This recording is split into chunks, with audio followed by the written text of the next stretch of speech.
Shalom, selamat sahabat buat kita semua. Selamat malam. Senang sekali PGSSI boleh berkumpul lagi pada malam hari ini dengan membahas pelajaran kedua pada triwulan ketiga dengan judul Rencana Agung Allah yang berpusat pada Kristus. Dengan narasumber Pendeta Dr. Jonathan Kuntaraf. Dan kepada seluruh partisipan kami ingatkan sebelum kita mulai agar seluruh mikrofonnya dalam posisi di mute. Dan ketika akan bertanya nanti setengah lebih pembahasan dari Pendeta Kuntaraf, boleh dituliskan di kolom chat pertanyaan, dan apabila ingin bertanya langsung boleh klik raise hand. Baik, kita segera mulai dengan dahului dengan doa buka yang akan dilayangkan oleh Edwin Thomas. Oke, silakan di unmute. Ya. Mari kita berdoa. Puji Tuhan, Bapa yang baik, yang bertahta di dalam kerajaan surga.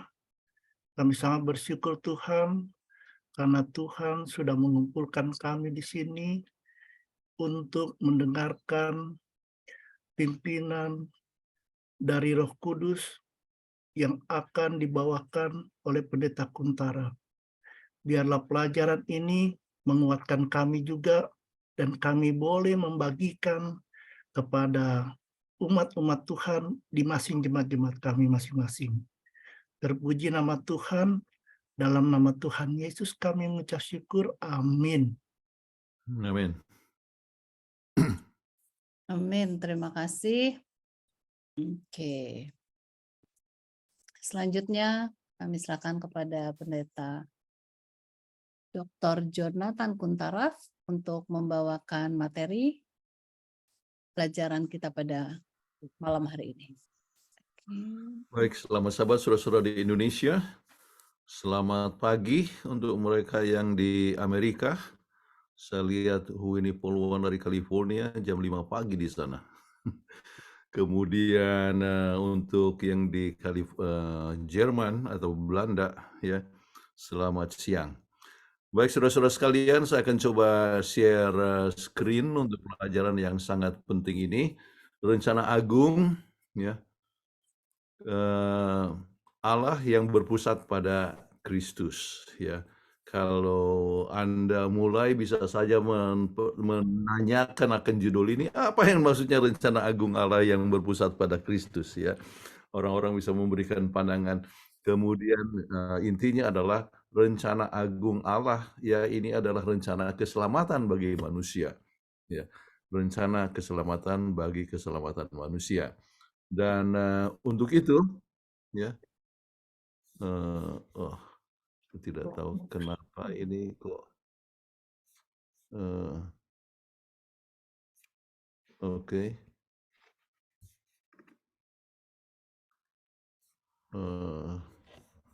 Saya tidak tahu kenapa ini tidak bergerak. Aneh. Saya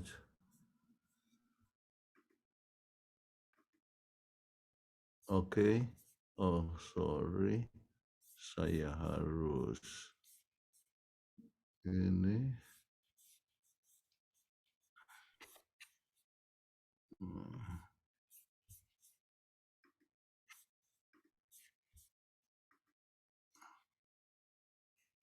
Oke. Latar belakang buku Efesus, kemudian mengapa pelajaran ini penting, ya. Sorry, bukan latar belakang, tetapi perlunya melihat daripada berkat kerohanian. Oke. Kita menerima berbagai berkat di dalam Kristus, kemudian di dalam Kristus kita telah menerima pilihan dan diterima Allah, dan kita di dalam Kristus kita telah diampuni dan ditebus dan menerima rencana keselamatan. Ini hanya inti daripada pelajaran ini, ya. Karena Yesus kita menerima materi Allah, dan karena Yesus kita dapat menerima kehadiran dan karunia Roh Kudus, dan Roh Kudus membawa berbagai karunia. Oke, kenapa pelajaran ini penting? Kita belajar Kristus adalah pusat dari rencana keselamatan yang agung sebelum dunia diciptakan sampai dunia baru. Jadi intinya adalah sesuai dengan judul tersebut, ya, rencana agung daripada Tuhan itu yang sudah direncanakan sebelumnya, sebelum diciptakan dunia sampai kepada di dunia baru, ya. Kita belajar bagaimana Kristus adalah segala-galanya dalam kehidupan orang Kristen. Ya, jadi it's all about Jesus. Sering Anda dengarkan akan istilah tersebut. Kemudian kita belajar peranan Roh Kudus dalam kehidupan kita. Kita belajar dalam Yesus kita bertumbuh dalam kelimpahan berkat rohani. Baik, ayat hafalan, ya. Silakan siapa? Melvin. Terpujilah Allah dan Bapa Tuhan kita, Yesus Kristus, yang dalam Kristus telah mengaruniakan kepada kita segala berkat rohani di dalam surga. Efesus 1 ayat 3. Oke, jadi kita coba lihat di sini ya hal-hal yang penting, oke, yang kita bisa pelajari di ayat ini. Kita perlu kehidupan yang memuji Allah, ya.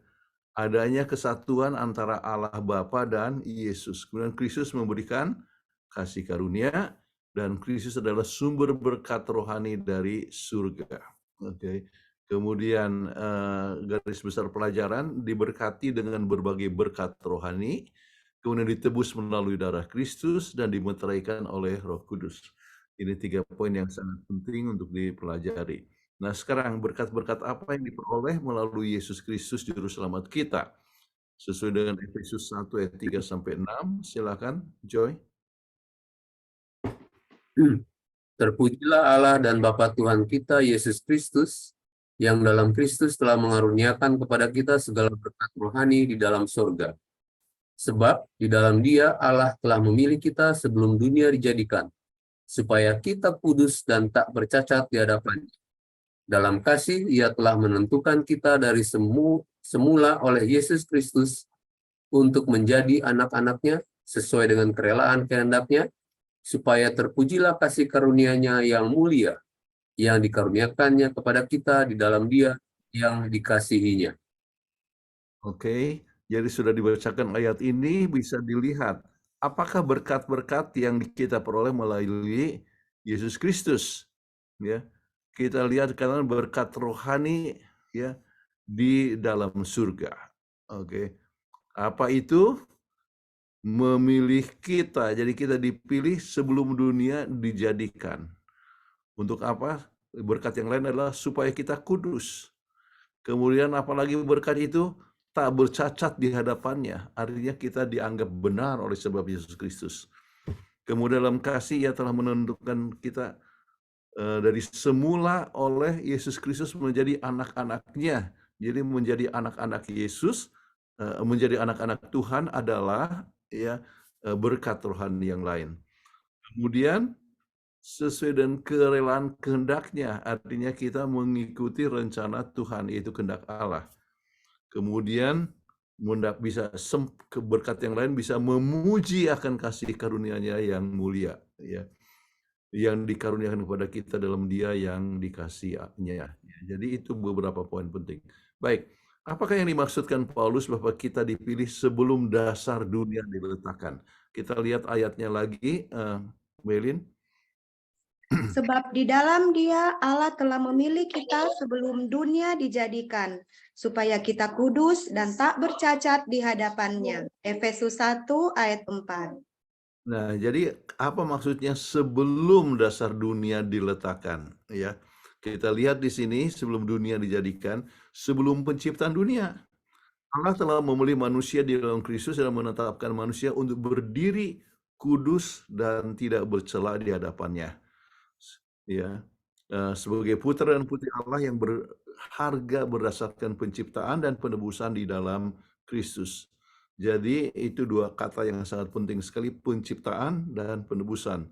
Kita telah diciptakan, kita juga ditebus. Oke. Kemudian sejak sebelum matahari mulai bersinar sudah menjadi strateginya supaya kita diterima sebagai kekasih-Nya. Singkatnya adalah maksud Tuhan bagi kita agar kita selamat. Atau dengan kata lain, seorang bisa kehilangan keselamatan hanya melalui pilihan dosa yang dibuatnya sendiri. Jadi perencanaan ini telah dibuat lama sebelum diciptakan oleh dunia. Jadi keselamatan kita masing-masing itu sudah direncanakan. Oke, baik. Yang bagian yang berikut adalah ekspresi di dalam surga, ya. Muncul beberapa kali dalam kutipan tulisan Paulus kepada jemaat, ya. Apakah artinya yang dapat kita peroleh maksudnya? Oke. Kembali kepada ayatnya, kita lihat dengan berdasarkan ayat ini. Excuse me, beberapa ini yang penting, ya. Di dalam kitab Efesus, frasa di dalam surga atau di surga merujuk ke surga, ya, sebagai tempat tinggal Allah, ya. Kemudian lokasi kuasa rohani, ya. Jadi bukan hanya di surga, tetapi lokasi kuasa rohani, dan lokasi di mana Kristus dimuliakan adalah sebelah kanan Bapa, ya. Nah, lokasi kuasa rohani memang berasal daripada surga, tetapi sesuatu perkara yang berada di tengah kita, oke? Orang percaya memiliki jalan masuk ke bait suci atau tempat kudus suci saat sebagai lingkungan di mana berkat-berkat rohani ditawarkan melalui Kristus. Dan bait suci atau tempat kudus surgawi itu menjadi tempat berkat bagi orang percaya. Walaupun mereka tetap berada di lokasi di mana sedang terjadi pertentangan antara kuasa kejahatan dan menentang ketuhanan Kristus. Bahkan kita boleh berkata, Sabat itu adalah suasana surga di mana Tuhan boleh hadir di tengah-tengah kita. Oke, jadi suasana atau di dalam surga di mana kita dapatkan berkat kerohanian, kita berbicara tentang surga, tetapi lokasi di mana nama Tuhan itu dimuliakan. Baik, apakah Anda pikirkan saat mendengar kata penebusan? Kita masuk kepada bagian kedua. Silakan, Efesus Joy. 1 ayat 3. Sebab di dalam Dia dan oleh darahnya kita beroleh penebusan, yaitu pengampunan dosa menurut kekayaan kasih karunia-Nya. Jadi apa maksudnya dengan penebusan? Ya, itu adalah pengampunan dosa menurut kekayaan kasih karunia-Nya. Kita coba lihat sesuai dengan penuntun pelajaran, ya. Kata Yunani yang diterjemahkan penebusan dalam Efesus 1 ayat 7 adalah apolutrosis. Awalnya digunakan membeli kebebasan seseorang hamba dan membayarnya untuk membebaskan seorang tawanan, ya. Jadi kalau misalnya seorang itu hamba kemudian ditebus, ya, maka itulah ya penebusan, ya, apolutrosis. Oke. Nah, seorang dapat mendengar gema suara pedagang hamba yang melelang barang dagangannya dan gentar dari belenggu yang mengikat hamba. Dan pada waktu perjanjian baru membahas penebusan itu menyoroti mahalnya cara untuk membebaskan seorang hamba. Ya. Kenapa? Kebebasan kita harus dibayar mahal sebab di dalam Dia, Yesus, ya. Dan oleh darahnya kita beroleh penebusan. Jadi gagasan penebusan juga merupakan suatu syukur atas kemurahan kasih Allah yang telah membayar mahal pembebasan kita. Tuhan memberi kita menjadi orang merdeka dan bermartabat. Dengan demikian kita bukan lagi hamba. Jadi kita semua adalah hamba, kita adalah hamba dosa, ya, dan upah dosa adalah maut, tetapi kita telah ditebus, oke? Dan itu adalah oleh darah Yesus Kristus, ya. Dan itu adalah penebusan yang sangat mahal. Baik. Kembali tentang arti penebusan, ditebus berarti diperlakukan sebagai pribadi, bukan objek.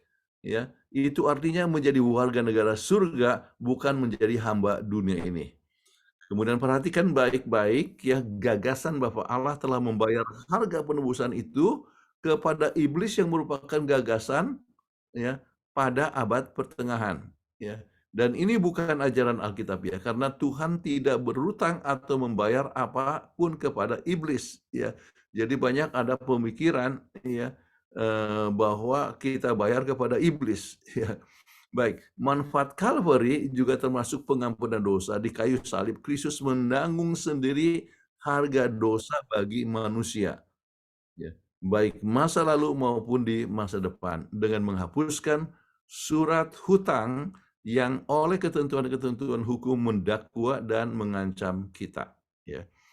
Jadi dalam melakukan pekerjaan penebusan dan pengampunan melalui Kristus, Allah bertindak sebagai Bapa kita yang murah hati dengan kekayaan kasih karunia yang dicurahkan atas kita, yaitu dengan memberikan Yesus sebagai juru selamat kita.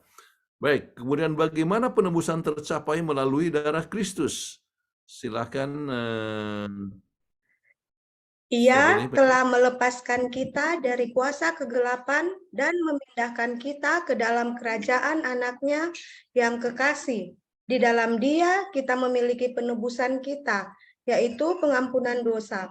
Karena seluruh kepenuhan Allah berkenan diam di dalam Dia, dan oleh Dialah Ia memperdamaikan segala sesuatu dengan dirinya, baik yang ada di bumi maupun yang ada di surga, sesudah Ia mengadakan pendamaian oleh darah salib Kristus. Kolose 1 ayat 13-14 dan 19-20.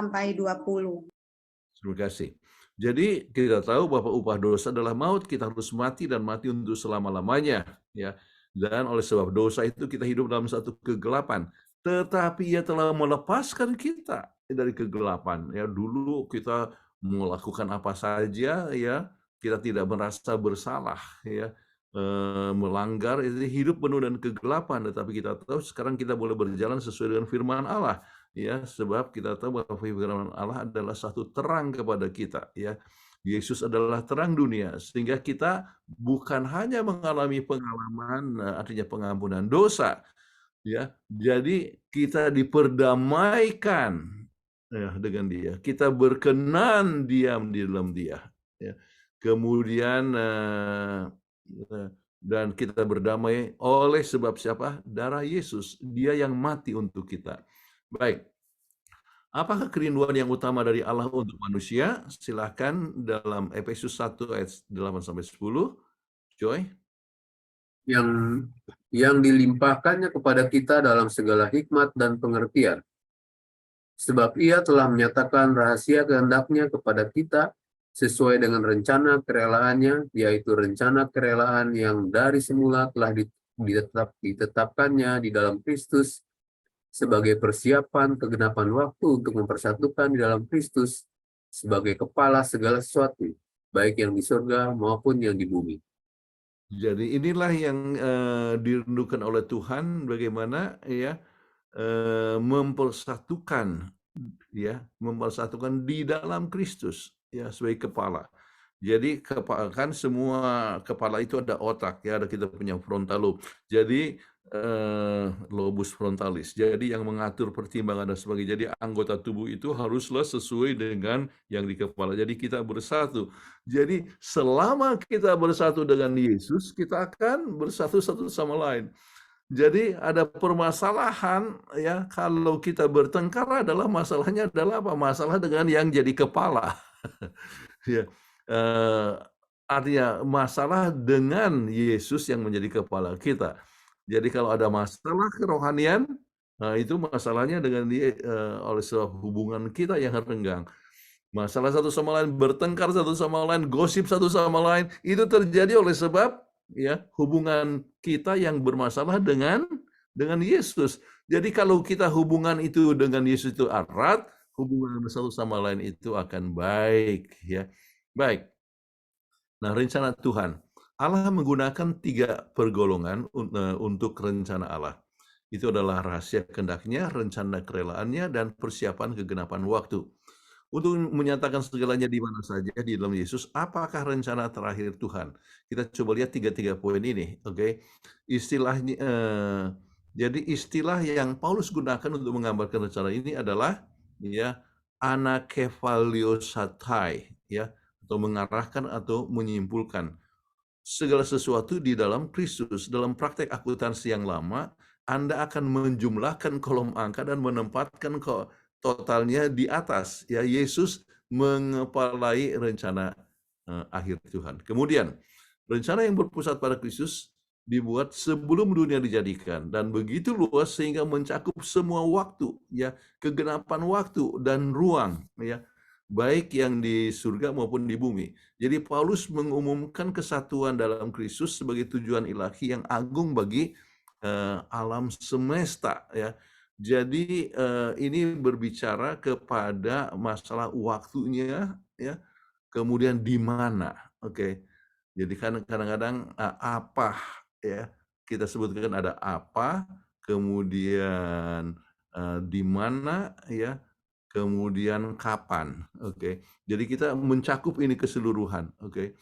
Kemudian bagian ketiga, dalam membahas persiapan kegenapan waktu, Paulus membagikan tema, ya, yang akan dia jalin melalui surat ini. Allah mempunyai rencana untuk mempersatukan segala sesuatu yang berakar pada kematian, ya, kematian Yesus, kebangkitan, kenaikan, dan pemulihan Yesus. Dan dengan mendirikan gereja dan mempersatukan umat manusia, ya, Yahudi atau bukan Yahudi yang berbeda di dalamnya. Jadi semua dapat bersatu melalui apa? Kematiannya. Dan ini sama seperti kita juga, kita pun harus mati, ya, dari segala macam dosa, dan kita harus bangkit menjadi manusia yang baru, ya, naik dengan memberikan kemuliaan kepada Yesus. Dengan cara ini, Kristus memberikan isyarat kepada kekuatan setan bahwa rencana Allah sedang berlangsung dan pemerintahan mereka yang memecah belah akan berakhir. Seperti yang dikatakan Alkitab di tempat lain, karena iblis telah turun kepadamu dalam geram yang dahsyat, karena ia tahu bahwa waktunya sudah singkat. Oke. Jadi kita harus dapat mengalahkan dosa. Jadi di bagian akhir suratnya Paulus memulai dengan seruan yang penuh semangat, ya, untuk apa? Bersatu, dan dilanjutkan dengan nasihat panjang lebar untuk menghindari perilaku yang merusak persatuan kita. Sebaliknya, membangun solidaritas dengan sesama orang percaya. Paulus mengakhiri dengan gambaran yang membangkitkan semangat gereja sebagai tentara yang bersatu, ikut serta dengan semangat dalam melaksanakan perdamaian dalam nama Kristus. Jadi persatuan, kembali persatuan sangat penting sekali, ya, di antara umat percaya, ya. Dengan persatuan ini tidak ada suatu hal yang ditakutkan yang lebih daripada oleh setan, lebih daripada kalau kita bersatu. Kalau kita bersatu berhubungan dengan Tuhan, bersatu dengan Tuhan, bersatu satu sama lain, maka setan takut, sebab itu adalah sumber kuasa. Baik, bagaimana kita dapat memastikan bahwa rencana penebusan Allah untuk hidup kita itu akan terpenuhi? Silakan, siapa ini, Melin? Ya, sebab barang siapa yang berseru kepada nama Tuhan akan diselamatkan. Roma 10 ayat 13. Dan inilah kesaksian itu, Allah telah mengaruniakan hidup yang kekal kepada kita, dan hidup itu ada di dalam anaknya. Barang siapa memiliki anak, ia memiliki hidup. Barang siapa tidak memiliki anak, ia tidak memiliki hidup. Semuanya itu kutuliskan kepada kamu, supaya kamu yang percaya kepada nama anak Allah tahu bahwa kamu memiliki hidup yang kekal. 1 Yohanes 5 ayat 11 sampai 13. Oke, jadi ini ayat yang sangat penting untuk orang Kristen. Barang siapa yang berseru dalam nama Tuhan akan diselamatkan. Oke, jadi tidak ada nama yang lain di kolom langit, hanya melalui Yesus Kristus, ya. Kemudian kita lihat mereka yang mempunyai anak itu, yaitu Yesus Kristus, dia akan dapatkan kehidupan yang kekal. Jadi kalau nanti mati itu hanya tidur saja. Kita percaya bahwa kita mendapatkan kehidupan kekal. Kita sudah memiliki kehidupan kekal itu sekarang ini. Oke, baik. Nah, apakah orang yang ditebus menerima warisan dari Allah atau mereka adalah warisan untuk Allah? Coba lihat, dibaca dulu, Joy. Ya, Efesus 1 ayat 11 dan 12. Aku katakan di dalam Kristus, karena di dalam Dialah kami mendapat bagian yang dijanjikan.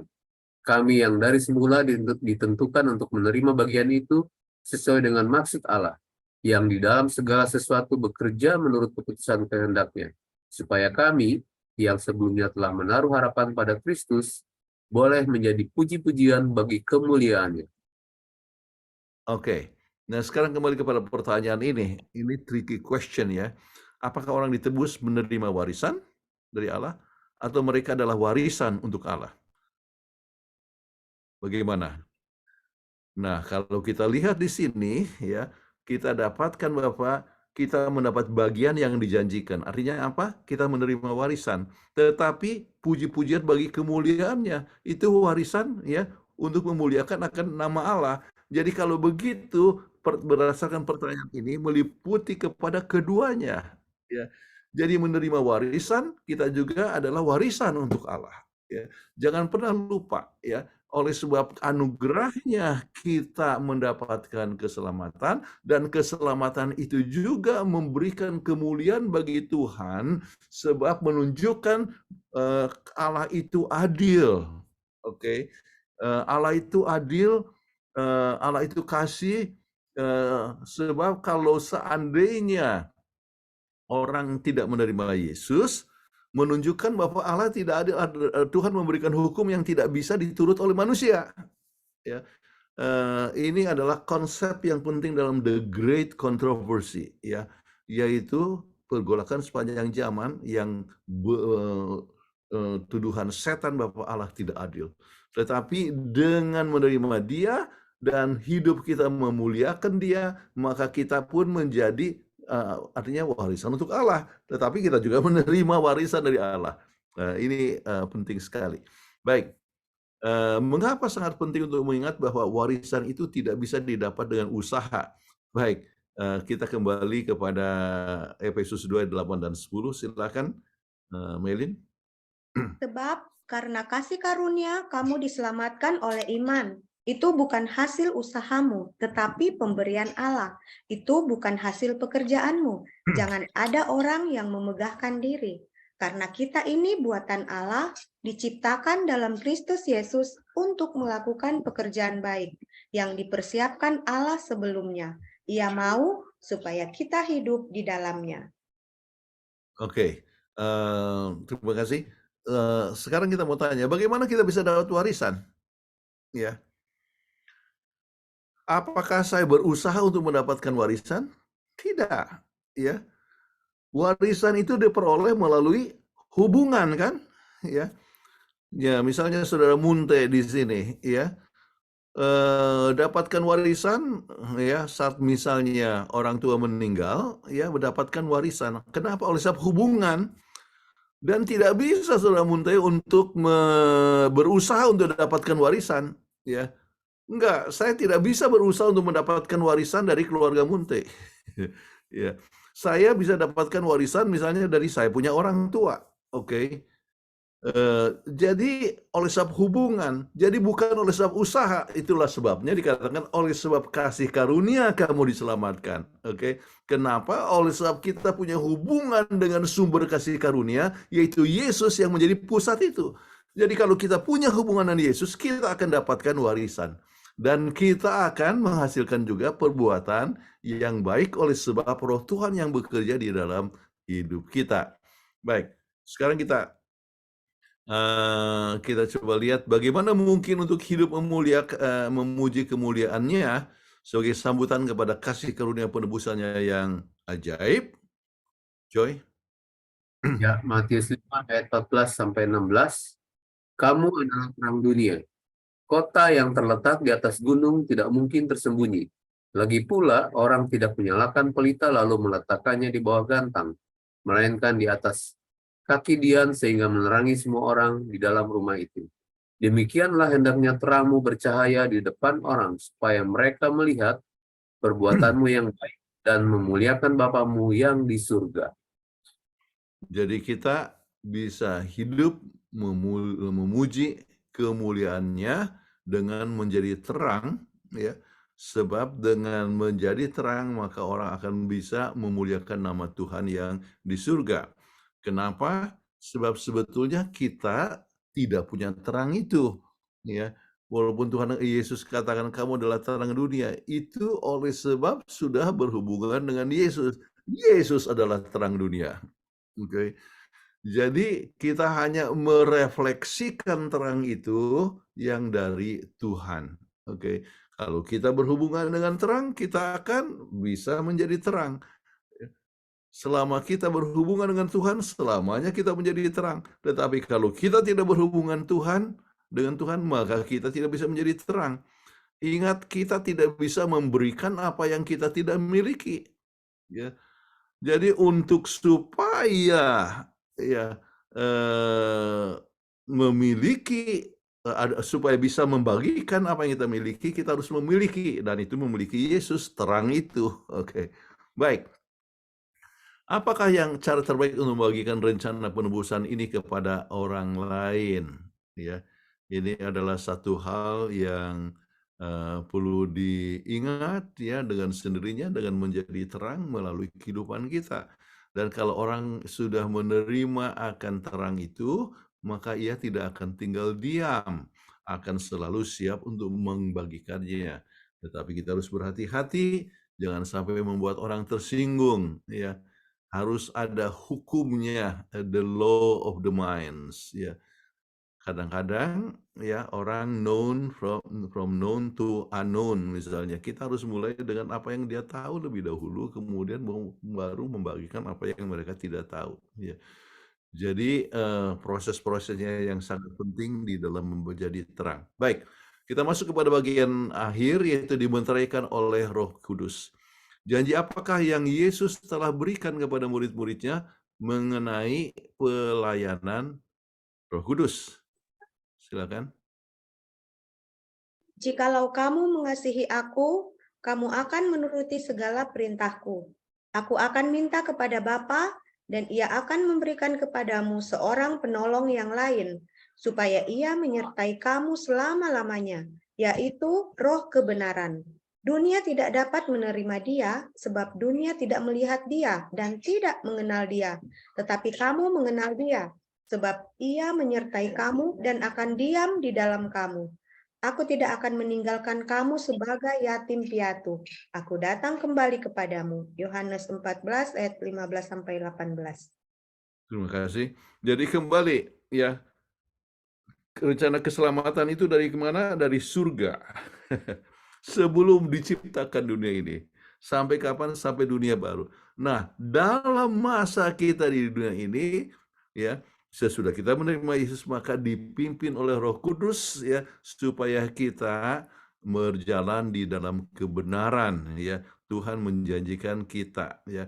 Dan ada ayat-ayat tambahan, ya, Yohanes 16 ayat 13, ya, bahwa Roh kebenaran itu akan membawa kamu kepada segala kebenaran. Kisah 1 ayat 8 juga itu satu janji ya, bahwa Tuhan akan memberikan kepada kita akan Roh Kudus. Baik. Menurut Rasul Paulus, apakah langkah seorang Kristen di Efesus ya, langkah yang harus diambil agar dimeteraikan oleh Roh Kudus yang dijanjikan itu ya. Silakan Efesus 1 ayat 13. Di dalam dia kamu juga, karena kamu telah mendengar firman kebenaran, yaitu Injil keselamatanmu. Di dalam dia kamu juga, ketika kamu percaya, dimeteraikan dengan Roh Kudus yang dijanjikannya itu. Terima kasih. Jadi kita lihat di sini bagaimana langkahnya, ya, mendengar. Ya, kita harus siap untuk mendengar, ambil waktu untuk mendengar melalui firman Tuhan ya. Sekarang ini kita gampang sekali mendengar firman Tuhan ya. Saya berusaha untuk dengar paling sedikit 10 pasal setiap hari. Oke. Artinya melalui komputer ya, kemana saja kita pergi kita dengar firman, kita bisa mendengar. Kalau kita dengar apa yang terjadi? Kita akan percaya. Kemudian kita akan dimeteraikan. Dan apa yang memeteraikan kita? Roh Kudus. Ya, ya, dimeteraikan. Baik. Kemudian bagaimana Roh Kudus dapat menjadi jaminan dari warisan kita? Ya, ini adalah tulisan ya yang dapatkan dari Journal of Adventist Theological Society ya, dari Moskala. Moskala adalah dia adalah Dean of the Theological Seminary di Andrews University. Baik, Paulus dengan jelas menyatakan pada saat seorang memberikan kehidupannya kepada Yesus dan percaya kepadanya, Roh Kudus memeteraikan orang yang percaya kepada Kristus dari pada hari penebusan. Kebenaran luar biasa yang membebaskan dan meyakinkan. Roh Allah menandai para pengikut Kristus dengan meterai keselamatan tepat ketika mereka pertama kali percaya. Jadi sejak itu dimeteraikan kemudian boleh berjalan ya sesuai dengan bimbingan daripada Roh Kudus itu. Baik, bila pemberian warisan pertama itu memberikan kemuliaan, bagaimana akan terjadi jika kita memasuki akan gerbang kota suci dan melihat Yesus muka dengan muka? Nah, inilah yang kita tuju sama-sama. Wahyu 21 ayat 18 sampai 23. Silakan.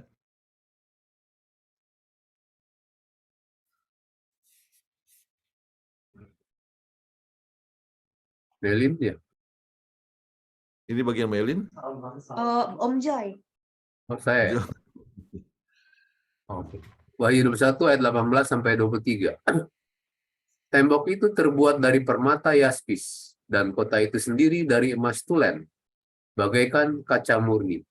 Dan dasar-dasar tembok kota itu dihiasi dengan segala jenis permata. Dasar yang pertama batu yaspis, dasar yang kedua batu nilam, dasar yang ketiga batu mirah, dasar yang keempat batu zamrud, dasar yang kelima batu unam, dasar yang keenam batu sardis, dasar yang ketujuh batu ratna cempaka, yang kedelapan batu beril, yang kesembilan batu krisolit, yang kesepuluh batu krisopras, yang ke-11 batu lazuardi, dan yang ke-12 batu kecubung. Dan ke-12 pintu gerbang itu adalah 12 mutiara. Setiap pintu gerbang terdiri dari satu mutiara, dan jalan-jalan kota itu dari emas murni bagaikan kaca bening. Dan aku tidak melihat bait suci di dalamnya, sebab Allah, Tuhan yang Maha Kuasa adalah bait sucinya. Demikian juga anak domba itu. Dan kota itu tidak memerlukan matahari dan bulan untuk menyinarinya, karena kemuliaan Allah meneranginya, dan anak domba itu adalah lampunya. Oke, apa yang dimaksudkan di sini? Kenapa kita bahas ini? Untuk menunjukkan bagaimana rencana keselamatan itu sampai kepada dunia baru. Rencana keselamatan itu sampai kepada akhirnya, dan di mana kita dapat melihat segala macam kemuliaan Allah. Ya. Sebab kemuliaan Allah meneranginya. Anak domba itu adalah lampunya. Jadi kita sedang dalam perjalanan menuju ke dunia baru. Dan rencana keselamatan itu adalah dari sebelum dunia dijadikan sampai di dunia baru. Jadi kita akan mengalami satu sukacita yang luar biasa. Baik, kesimpulan.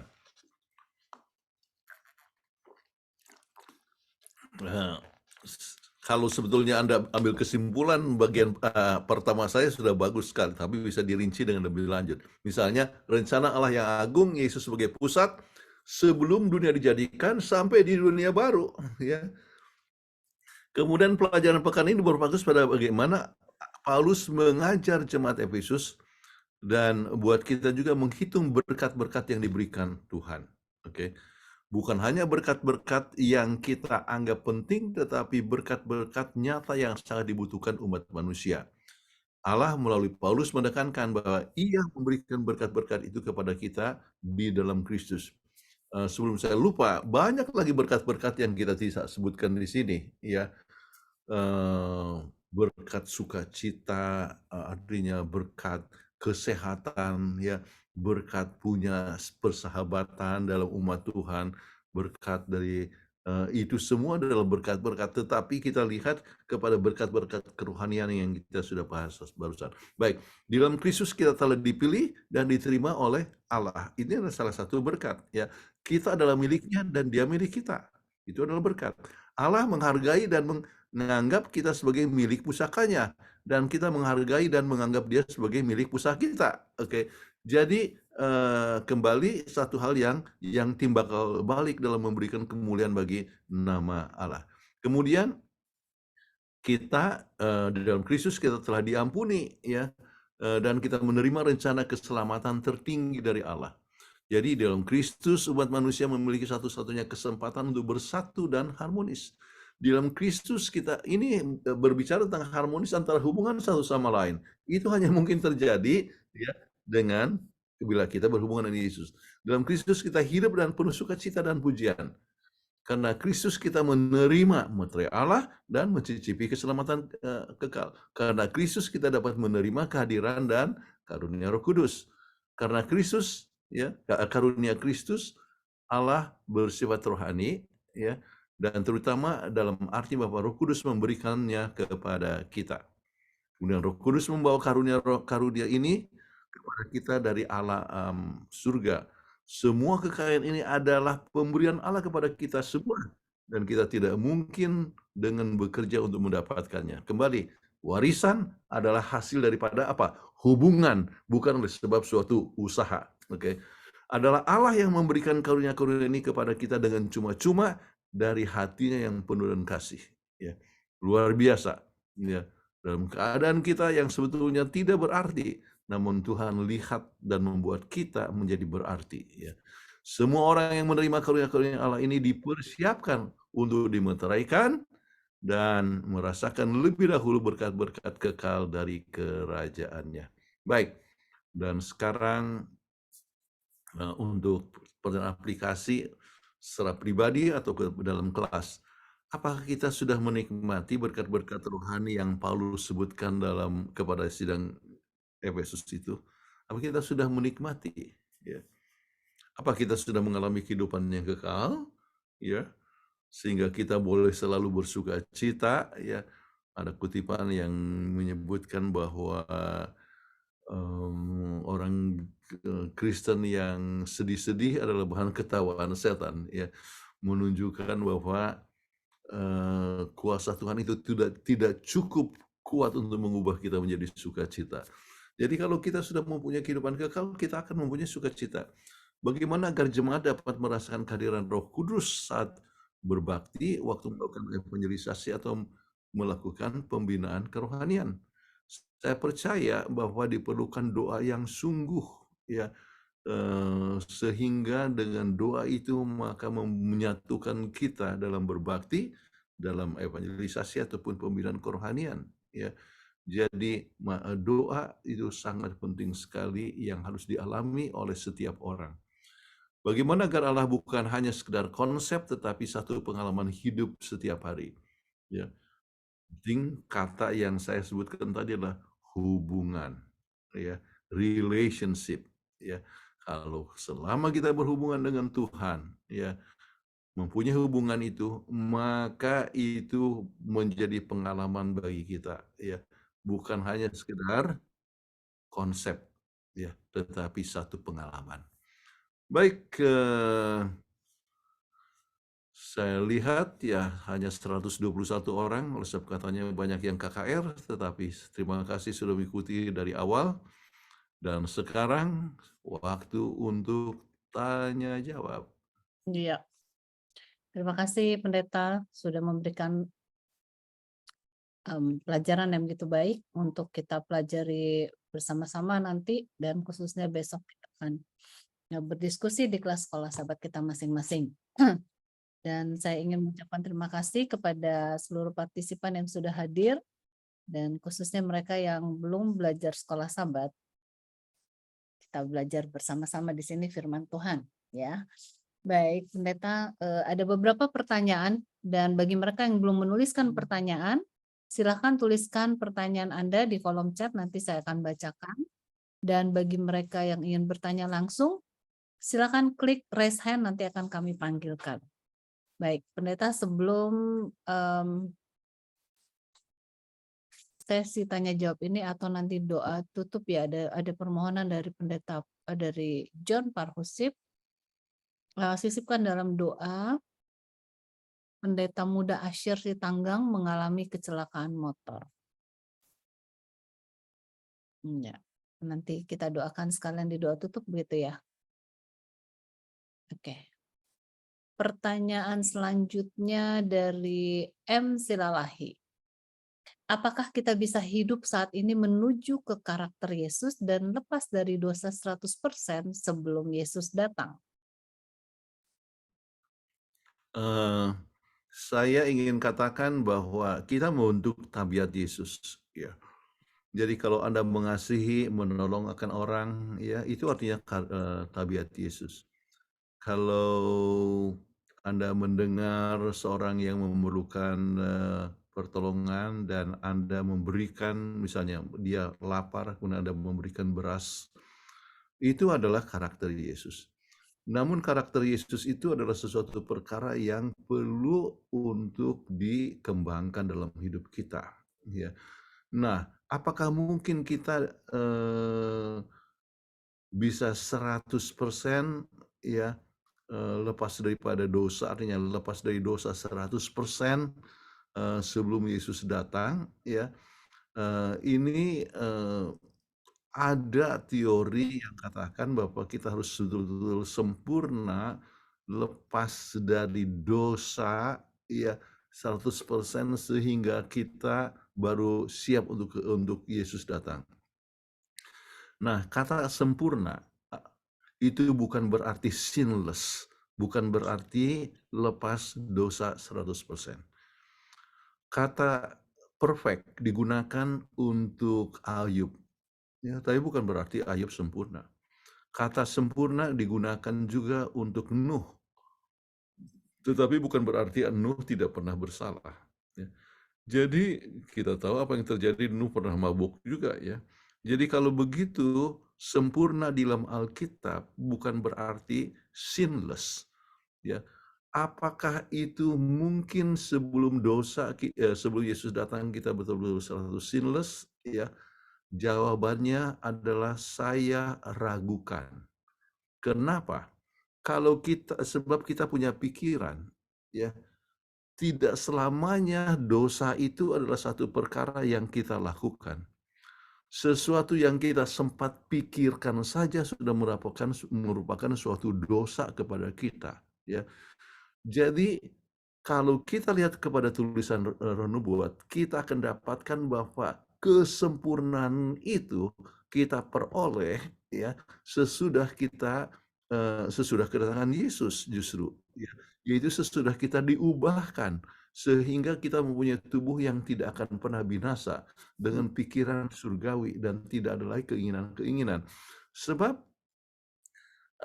kita harus berbicara tentang realitas kehidupan, bahwa manusia telah berdosa sampai pikirannya pun sering berdosa, walaupun dia langsung kata, oh saya sudah salah, tidak boleh pikirkan yang demikian.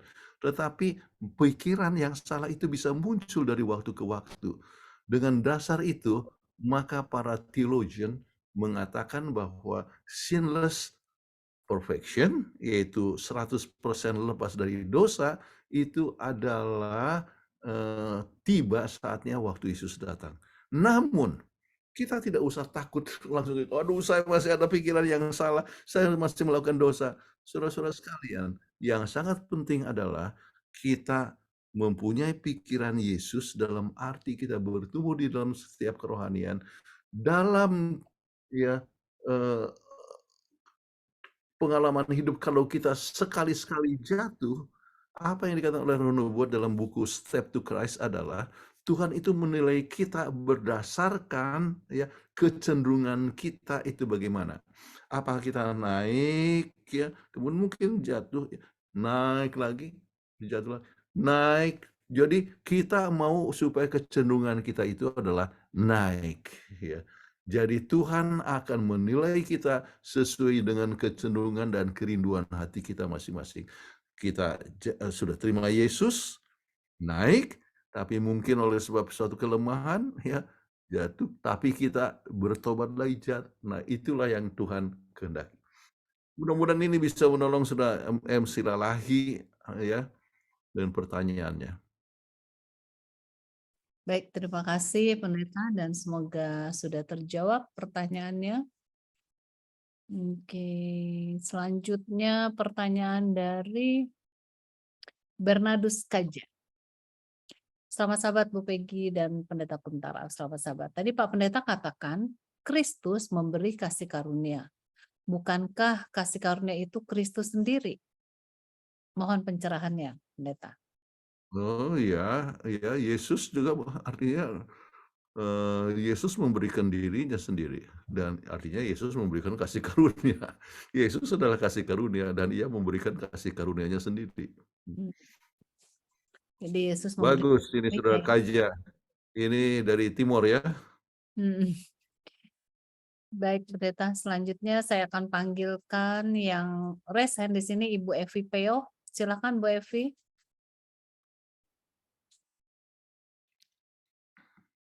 Bu Evi, tolong di-unmute.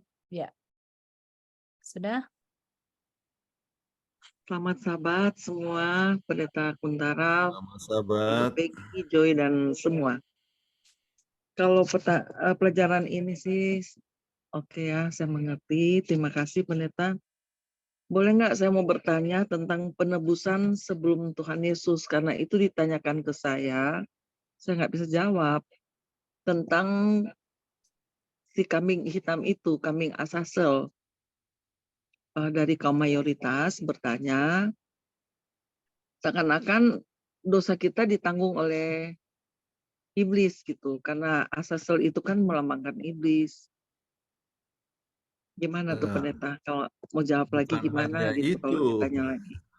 ya, bukan hanya kaum mayoritas, bahkan juga ada pendeta seperti Stephen Tong dalam salah Iya, iya. satu pembahasannya dia menyebutkan bahwa orang Advent itu mengajarkan bahwa setan yang menebus dosa itu adalah satu hal yang salah.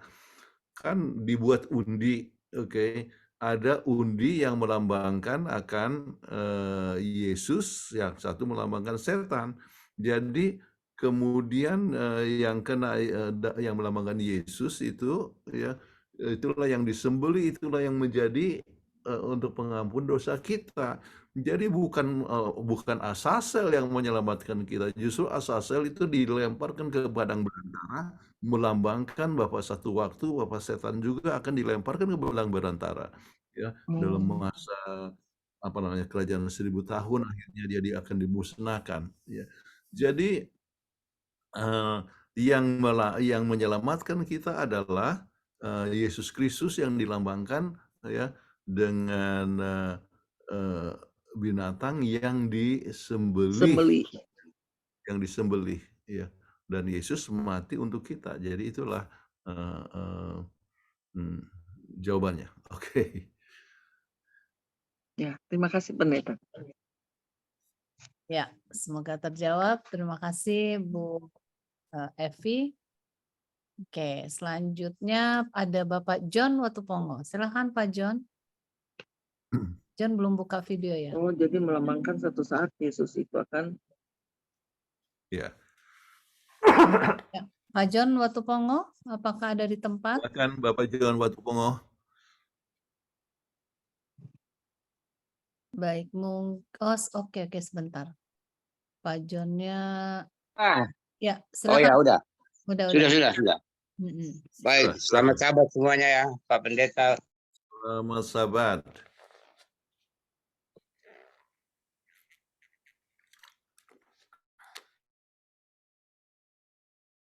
Ini kita petangan nggak yang? Pak John kenapa di-mute lagi? Sebentar. Ya, tolong di-unmute Pak John. Ya, sudah ini ya. Ya, sudah. Udah. Jadi begini Pak Pendeta, tadi saya dengar mengenai warisan, ya. Ini warisan dari Tuhan ya. Tentunya warisan dari Tuhan bukan sama dengan warisan dari orang tua atau dari itu ya. Tapi yang saya mau maksudkan di sini begini, warisan ini ada diberikan oleh Tuhan, itu apakah mohon dipertegas lagi Pak Pendeta, apakah ini warisan seperti damai sejahtera, ya, kasih karunia dan berkat-berkat, itukah yang dikatakan warisan? Ya, itu pertanyaan yang pertama Pak Pendeta. Ya. Kemudian yang kedua, saya sebenarnya kemarin sudah bertanya pada waktu saya ikut satu Zoom, tapi dia belum menjawab. Dia bilang nanti minggu depan. Nah, saya nggak sabar nih. Mohon maaf aja. Ya. Jadi di situ disebutkan bahwa Tuhan Yesus akan datang untuk ketiga kalinya. Saya jadi bingung. Yang kedua kali aja kok belum datang, kenapa sampai 3 kali dibicarakan? Tapi Pak pembicara itu bukan pendeta dia, pembicara mengatakan, ya nanti kita sambung minggu depan lah. Saya nggak sabar. mohon maaf itu ya sudah saya tunggu aja berita itu. Nah pada kesempatan ini itu yang saya mau tanyakan. Apakah Tuhan Yesus datang kedua kali apa ketiga kali nih? Terima kasih Pak Pendeta. Baik, terima kasih. Baik, yang pertama tentang masalah warisan, ya. Jadi warisan yang Tuhan berikan kepada kita adalah keselamatan yang kita peroleh melalui Yesus. Oke, itulah warisan.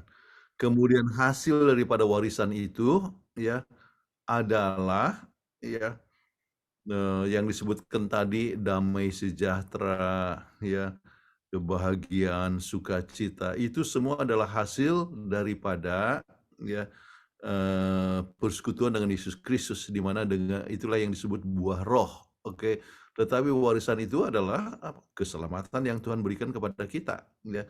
Jadi warisan keselamatan di mana kita telah dipilih, ya, kemudian kita dapat menikmati berkat-berkat kerohanian.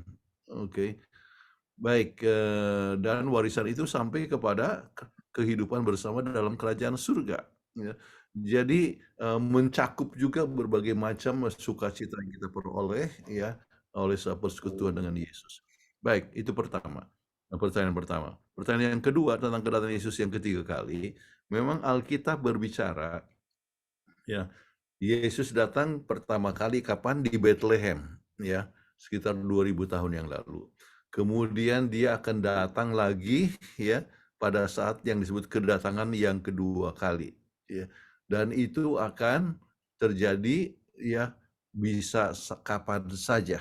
Oke, kapan saja. Kita harus siap sedia untuk kedatangan Yesus yang kedua kali. Nah, waktu Yesus datang kedua kali, apa yang terjadi? Orang yang mati dalam Yesus akan dibangkitkan, naik ke surga. Orang yang masih hidup akan diubahkan, naik ke surga.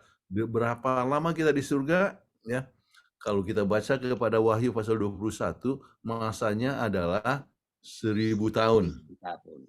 Ya. Nah, sesudah 1000 tahun, ya, maka dunia ini akan diubahkan. Kemudian dalam masa 1000 tahun itu setan dikatakan di padang belantara. Nah, itulah yang digambarkan tadi oleh yang ditanyakan oleh Ibu FIPO. Nah, jadi dalam masa 1000 tahun ini kan setan kan tidak bisa bikin apa-apa, jadi seperti di penjara. Tetapi sesudah masa 1000 tahun, apa yang terjadi? Ya, kemudian Yesus akan datang bersama dengan umat Tuhan, dan itu yang sudah ada di surga dan berada di bumi dan hidup di bumi ini yang sudah diperbaharui untuk selama-lamanya. Orang jahat sebelum itu akan dibangkitkan dan mereka akan dimusnahkan, dan itulah neraka. Ya. Jadi kalau dikatakan bahwa Yesus datang ketiga kali, itu akan terjadi 1000 tahun sesudah masa kedatangan Yesus yang kedua kali. Oh. Jelas Bapak John? Iya, ya. Jadi bertahap ini ya. 1000 tahun lagi, sudah itu 1000 tahun lagi. Ya. Makasih. Makasih Pak Pendeta. Oke. Oke, terima kasih Pendeta. Dan semoga Dr. John sudah nggak penasaran ya. Baik, pertanyaan berikutnya silakan Brother Joy untuk dibacakan karena ada direct message. Ya, terima kasih. Ini ada direct message dari Jerry Laluyan. Allah telah memilih manusia untuk diselamatkan. Pertanyaan, ada banyak teolog dan orang-orang yang jujur. Maksudnya, pertanyaan, ada banyak teolog dan orang-orang yang jujur, setia dan beriman di luar sana dan mempelajari Alkitab dengan sungguh-sungguh minta bantuan Roh Kudus untuk dapat mengerti firman Tuhan. Tapi kenapa Roh Kudus tidak menunjukkan kebenaran Alkitab yang sesungguhnya kepada mereka, sahabat, makanan, dan lain-lain? Seperti Cornelius ditunjukkan Tuhan melalui Petrus. Sebab fungsi Roh Kudus menyadarkan orang membawa kepada kebenaran. Apa cukup jelas, Pendeta? Jadi yang ditanyakan mengapa Roh Kudus tidak menuntun mereka, ya. Saya rasa banyak juga yang dituntun oleh Roh Kudus, banyak juga pendeta-pendeta dari gereja lain yang akhirnya menerima kebenaran Advent, kemudian mereka bergabung. Banyak juga orang yang akhirnya melihat bahwa memang hari Sabat itu adalah satu hal yang sangat penting, ya, sehingga mereka akhirnya merubah hari kebaktiannya dari minggu ke Sabat, ya. Dan itu pengalaman dari masa lalu sampai sekarang ini, tetapi kita harus ingat juga bahwa Alkitab menubuatkan di dalam buku Wahyu pasal 18 ayat 4, ya, dikatakan, keluarlah hai umatku, ya, jadi akan ada satu masa di mana banyak orang-orang ini yang sudah menjadi orang-orang yang sangat setia dan mencari Tuhan mendapatkan terang, ya, sebelum sejarah dunia ini berakhir, dan mereka akan banyak menerima akan kebenaran sesuai dengan nubuatan dari Wahyu 18 ayat 1 sampai 4, ya. Dunia ini dipenuhi dengan terang, ya. Dikatakan itu adalah terang pada akhir zaman. Baik, mudah-mudahan sudah menjawab pertanyaan. Ya, mudah-mudahan Saudara Jerry Laluyan bisa dicerahkan. Ya. Terima kasih, Pendeta. Baik, terima kasih Brother Joe, terima kasih juga Pendeta. Pertanyaan selanjutnya direct message juga di saya dan tidak mau disebutkan namanya. Apakah ada 2 pemeteraian, yaitu ketika kita dimeteraikan waktu percaya pada Tuhan dan pada waktu pemaksaan undang-undang hari Minggu? Oke. Kita boleh sebutkan demikian, ada masa pemeteraian di dalam arti final, atau kita sebutkan satu pemeteraian, yaitu kalau kita menerima Roh Kudus, kemudian kita sudah dimeteraikan dalam arti dimeteraikan untuk mendapatkan keselamatan. Namun betapa sering Bapak dalam kehidupan kita yang berdosa ini, kita kembali jatuh kembali dan sebagainya.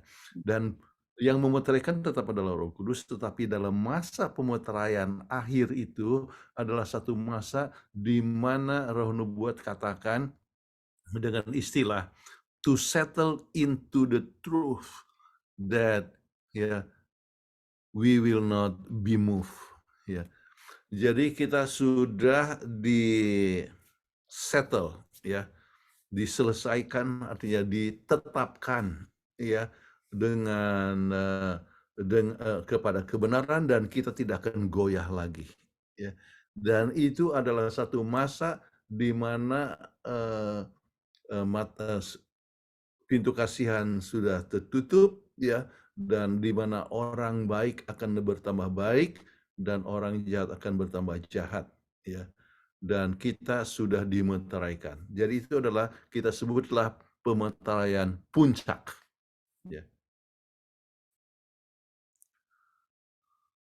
Oke. Baik, sebentar Pendeta. Oke, ini dari M. Silalahi. Apakah di dalam 1 Yohanes 2 ayat 1 sampai 6 dan Efesus 4 ayat 17 sampai 32 dalam kurung manusia baru, kita harus hidup sempurna sebelum Yesus datang? Kalau kita lihat di dalam 1 Yohanes 2, ayat yang kedua, apa yang dikatakan? Tuhan mau supaya kita jangan berdosa, tetapi kalau kita berdosa, kita mempunyai seorang pengantara. Ya, itu kan yang dituliskan di dalam 1 Yohanes 2 ayat 1 sampai 2, mungkin ayatnya baca saja, hanya untuk menjelaskan bahwa bukan berarti Tuhan menghendaki supaya kita jangan berdosa, tetapi tidak lepas daripada kemungkinan bahwa kita akan jatuh, Baik, anak-anakku, hal ini kutuliskan kepada kamu supaya kamu jangan berbuat dosa. Namun jika seorang berbuat dosa, kita mempunyai seorang pengantara pada Bapa, yaitu Yesus Kristus yang adil. Dan dia adalah perdamaian untuk segala dosa kita, dan bukan untuk dosa kita saja, tetapi juga untuk dosa seluruh dunia. Baik, jadi dengan demikian, ada orang yang menerima keselamatan, bisa saja, dia jatuh, itu berarti belum sempurna. Bahkan saya katakan, bahwa kesempurnaan puncak itu adalah sebelum Yesus datang. Saya bisa berikan kutipannya, artinya waktu Yesus datang. Ya. Tetapi dalam keadaan yang seperti sekarang ini bisa saja kita jatuh, namun Tuhan akan melihat kita sesuai dengan kecenderungan hidup kita masing-masing. Mudah-mudahan itu menolong. Baik, terima kasih Pendeta. Selanjutnya saya akan panggilkan yang raise hand, Bapak James Tambuwun. Silakan Pak James Tambuwun. Sudah, tolong di-unmute. Pak James Tambuwun.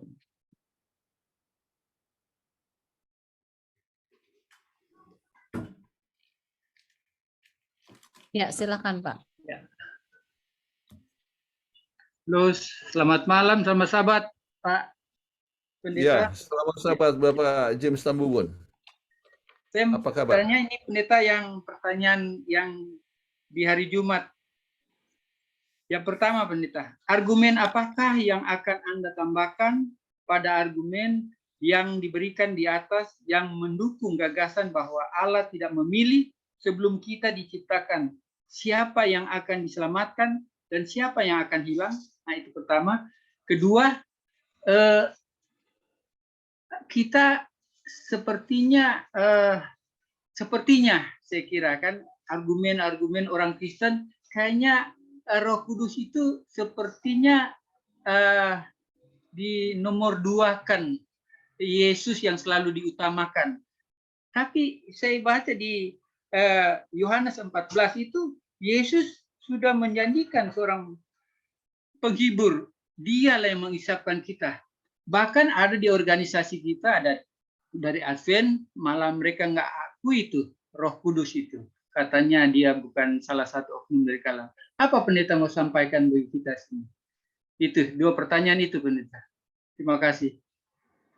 Mengenai masalah argumentasi mengenai bukan Tuhan yang mengadakan pemilihan, kita tahu bahwa Tuhan merencanakan untuk memilih kita semua. Ya. Tuhan mau supaya kita semua diselamatkan. Namun, ya Tuhan tidak bisa memaksakan kemauannya. Kalau orang itu tidak mau, ya untuk menyambut akan pilihan Tuhan, ya maka Tuhan tidak bisa memaksakan. Jadi kepada kita ya adanya suatu pilihan untuk menyambut ya atau menerima. Ya. Jadi walaupun Tuhan merencanakan semua untuk diselamatkan, ya, tetapi ya Tuhan tidak memaksakan kemauannya. Itu jawaban saya untuk pertanyaan pertama. Yang kedua tentang Roh Kudus, ya kurang diutamakan. Ya, pekerjaan Roh Kudus itu apa? Ya, justru membawa kita kepada Yesus. Jadi kalau kita memuliakan Kristus, mengutamakan Yesus, ya oleh sebab kita dengar suara Roh Kudus. Ya. Jadi Roh Kuduslah yang membawa kita kepada Yesus. Kalau tanpa Roh Kudus kita tidak akan menerimakan Yesus. Ya. Itu hal yang sangat penting kita harus ketahui. Kemudian mengenai masalah adanya kelompok yang tidak menerima Yesus Kristus, Roh Kudus sebagai Tuhan, ya itu mungkin bagus dengar. Saya punya YouTube ya tentang masalah ini ya. Ada di YouTube dengan judul ya menghadapi anti Trinitas ya. Harus lihat dari YouTube waktu itu yang menjadi moderator adalah Joseph Ringo-Ringo. Jadi dengan demikian maka itu berada di YouTube-nya ya. Tetapi dari YouTube Pendeta Joseph Ringo-Ringo itu ada banyak sekali judul ya. Mungkin ada seminar-seminar yang saya berikan sekitar 50 mungkin ya. Salah satu adalah mengenai masalah ini. Ya. Tetapi poinnya adalah bahwa untuk mereka yang mengatakan bahwa Roh Kudus bukanlah Tuhan tetapi hanyalah kuasa, ya, maka harus lihat ya Alkitab sendiri katakan Roh Kudus itu adalah Tuhan. Ya. Jadi dan ketiga oknum itu tidak bisa dapat dipisahkan. Bisa. Waktu baptisan Yesus, apa yang terjadi? Ketiganya hadir. Oke. Ya, Oke. Yesus di situ ada suara dari surga, yaitu suara Allah, inilah anakku yang kukasihi, kepadanya lah aku berkenan. Kemudian Roh Kudus datang dalam bentuk burung merpati. Jadi ketiganya itu hadir di situ. Kemudian pada saat baptisan itu atas nama Bapa, Anak, dan Roh Kudus. Ya, jadi itu berarti adanya satu kesetaraan. Kemudian kalau kita lihat kepada pengalaman daripada Petrus, ya, adanya Ananias dan Safira dalam Kisah Rasul-Rasul, kita dapatkan bahwa orang yang berdosa kepada Tuhan ada berdosa kepada Roh Kudus adalah berdosa kepada Tuhan. Jadi itu menunjukkan bahwa Roh Kudus adalah Tuhan, tetapi bagaimana mengenai perbedaan antara ketiganya, kita harus melihat bahwa ini adalah satu misteri yang kita tidak dapat mengerti. Tetapi kita tidak usah khawatir untuk mengatakan bahwa Roh Kudus itu adalah Tuhan, dan Roh Kuduslah yang menuntun kita kepada Yesus. Sebab ini ketiganya itu saling mendukung satu sama lain. Oke. Terima kasih, Oke. Pendeta. Oke. Ya. Terima kasih. Iya, terima kasih Pak James Tambun. Dan selanjutnya saya panggilkan Saudara Joy. Mau bertanya langsung, silakan. Terima kasih. Sebenarnya bukan bertanya, ini tambahan dari pertanyaan Bapak James Tambuhun yang dijawab oleh Pendeta Kuntara. Jadi saya ingat satu statement yang Pendeta Kuntara pernah berikan beberapa tahun yang lalu. Jadi Allah itu maha kuasa untuk menyelamatkan, tapi kemahakuasaan Allah dibatasi oleh pilihan manusia. Ingat nggak Pendeta itu? Jadi saya ingat itu, statement ini selalu saya ingat. Jadi Allah itu maha kuasa untuk menyelamatkan manusia, tetapi kemahakuasaan Allah itu dibatasi oleh pilihan manusia.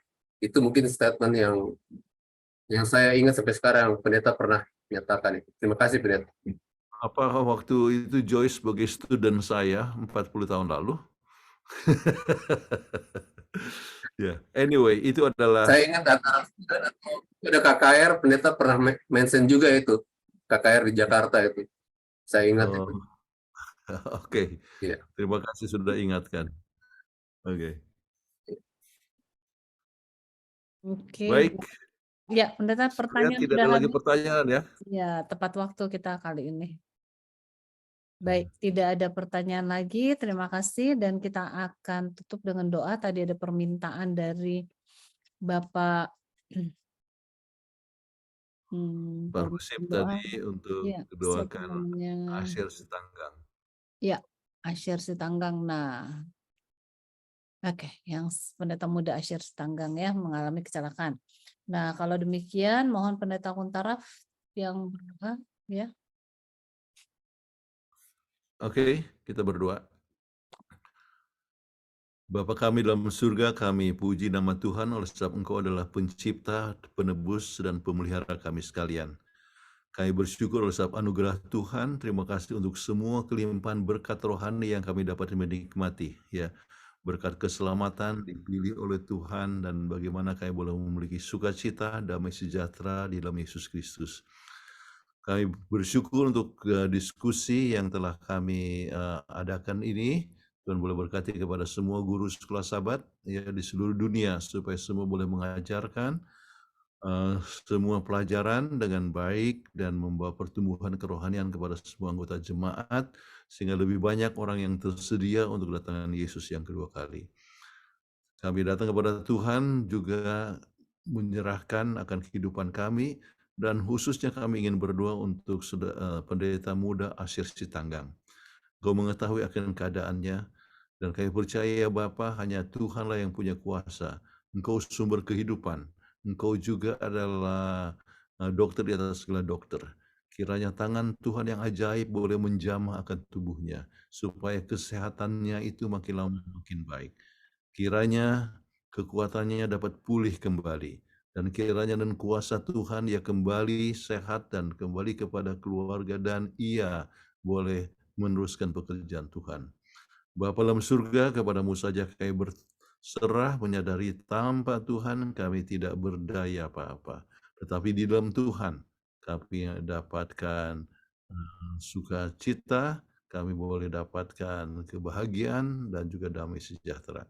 Dan berkati kami sekalian dalam tugas masing-masing kami, khususnya dalam Sabat ini, di mana hubungan kami boleh dapat erat dengan Tuhan, dengan sesama manusia, nama Tuhan dapat dimuliakan dengan apapun yang kami buat. Kami mohonkan doa ini dalam nama Yesus Kristus Juru Selamat kami. Amin.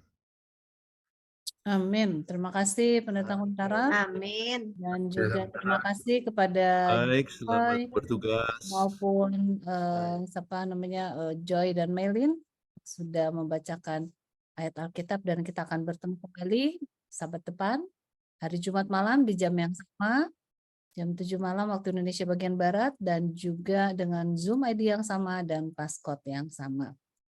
Baik, kita boleh, saya akan kirimkan ya rekaman dan bahannya seperti biasa di grup. Baik, kepada semua boleh unmute masing-masing sebentar. Ya, silahkan unmute untuk mengucapkan selamat Terima Sabat. kasih. Terima kasih. Terima kasih Pak Pendeta. Terima kasih kami. Terima kasih, Joy. Pendeta. Terima kasih. Selamat Sabat semua.